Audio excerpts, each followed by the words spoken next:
Today I'm going to show you how to make refried beans in a pressure cooker from scratch at home using dried pinto beans and a few simple ingredients.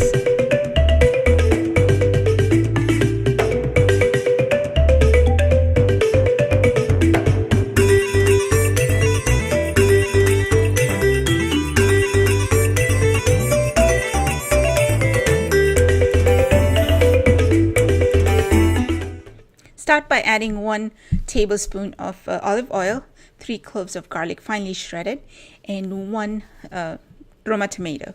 Add about half a cup of finely shredded red onions, 2 tablespoons of taco seasoning, and then add your pinto beans. If you forgot to soak your pinto beans overnight, do not fret. You actually don't need to soak them when you do pressure cooking. So just go ahead and add 2.5 cups of dry pinto beans. Then you add 1 teaspoon or tablespoon of salt, adjust to your taste. And pretty much every pressure cooker recipe I make, I always add beet juice to it, which is what I just did. And now comes the water. So if you be patient with me, I'm going to add 7 cups of water to it. The ratio basically is 1 cup of pinto beans to 3 cups of water. But since I add beet juice to it, I tend to bring the water proportions down just a little bit, which is why you will see 2.5 cups of pinto beans to 7 cups of water. Looks very colorful, doesn't it? So pretty. I'm going to give it a quick stir before I add the pièce de résistance, as in the liquid smoke. I really loved adding liquid smoke to this recipe because it brought out the smokiness of refried beans, which was so delicious. It's unbelievably good. So I'm going to give it one final quick stir before I close it out. Make sure that the valve is in the sealed position before we start cooking.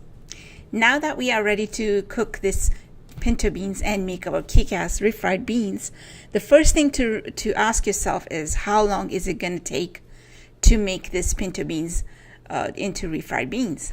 And the formula that I came up with is very simple.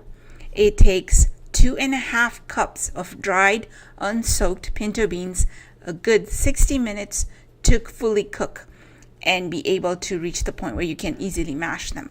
So I found 2 ways that you can get your 60-minute settings on this pressure cooker. The first is the easy way out, where you would just go in and you'd press the bean or the tenderloin button, and then you would just come back 30 minutes later when you hear the beep, and you would come back and you press the bean or the tendon button again, and it would go through the whole 30-minute process, which is fine. I mean, if you want to do that, that's easy way out. But sometimes you don't have the time and you don't want to wait around for another 30 minutes for it to get done. So what do you do instead? You go through the preset options, where you press the preset button and you go up to 55 minutes, which is as high as it goes. I really wish it went all the way up to 60 minutes, but it doesn't. So what you do is you just choose 55 minutes and you go to the bean option and you press that. And what it's telling the pressure cooker right now is that you've put beans in there that you want to cook like you would cook beans, but instead of your regular 30 minutes, I want you to cook it for 55 minutes. And then I just came back in the end and I chose the extra 5 minutes of nutritional cooking, so I got the full 60 minutes of cook time.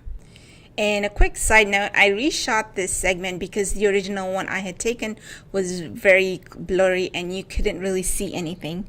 The only difference is that when I come back to shoot this segment again, my nails were already done, which is why you'll see that my nails are painted here, but in the rest of the video, they are not. It's not a big conspiracy, it's just the way things worked out. So just ignore my nails and watch the video. Thank you. When it's done, gently release the pressure and slowly open the lid and be prepared to inhale the most delicious aroma of cooked pinto beans you've ever had the pleasure of smelling. Unplug it just for safety reasons and take a hand blender and go to town on your pinto beans. I mean, just keep blending until you get the consistency that you feel is right for you. Sometimes I like to keep them a little chunky just because I like a little rough texture in my tacos or whatever I'm using it in, but not this time. This time I wanted to show you that you can make the same canned version that you buy in the store at home. And so I went crazy on it. I blended for like 5 minutes until like my arms were so sore, but it was totally worth it because you will see in a second just how beautiful they look. And there it is. See, it looks just like the ones that you buy in the store. And doesn't it look so pretty? And I'm going to show it to you from a different angle so you can see just how great they look. And there they are. See, this is what you made. You made this at home in a pressure cooker. You didn't go buy it from a store. How cool is that? You can do it. So just make them at home from now on.